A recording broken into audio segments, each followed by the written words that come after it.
Let's now get you up to date with what's happening in Ukraine as we speak. A strike on a housing block in Kiev has killed at least two people, according to reports. Furthermore, the emergency service says that several areas of Kiev have now come under attack from Russian troops. And for better analysis about the on-ground situation, joining us live from Kiev, the Ukrainian capital, with more updates is our correspondent Anas Malik. Anas, thanks for joining us on Beyond again at this hour. Now, the reports state that two have died in Kiev, at least two people dead in Kiev after housing off the block. The strike and the emergency people, the services have said that at least 27 people were rescued after a 16-story building in the Ukrainian capital was hit. What more can you tell us about the same? Well, yes, Priyanka, I'm outside that very 16-story building, and you can see the process to douse the fire is still ongoing. It's currently underway. As I talk to you, you can see behind me, this is that 16-story building that has been hit by the Russian rockets earlier in the morning, and it's completely burnt, as one can put it. The magnitude of the fire is as such that the process to douse the fire is still underway even after 4 or 5 hours after the hit. Two people are confirmed killed in this Russian strike. It is unclear whether it was a shelling or whether it was bombing or whether it was artillery fire or whether it was just shelling. But two people are confirmed killed. Now, this is a residential compound in the capital city of Kiev, very much in the capital city of Kiev. I'll just walk you around as well, and you can see that the amount of destruction that is there, that has been caused because of this hit. This residential compound, it's 16-story compound, and this is a civilian residential compound. This is one of the 3 buildings that have been hit earlier in the morning today. One of them being a 9-story building, the second being a 10-story building, and the third being a 16-story building. Now, I'm outside that very 16-story building, and you can see that the firefighters are still working to douse the fire. 2 people are said to be confirmed killed. As I talk to you, we can still hear this shelling being done in the backdrop. From a distance, you can see the cars that are damaged over here, fires and the snorkel. Right. The fire. If I can just show you, that snorkel is still being used to douse the fire. Priyanka?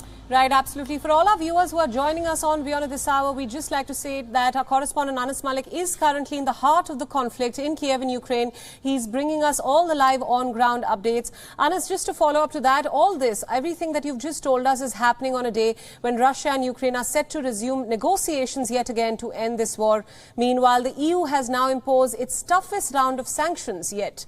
What scope is there for any kind of resolution? What are the people of Kiev saying? Well, the people of Kiev are not very hopeful, because this is not the first round of talks that have happened. This is the 4th round of talks, and it's still continuing. Despite of these talks that are happening, these attacks are also taking place.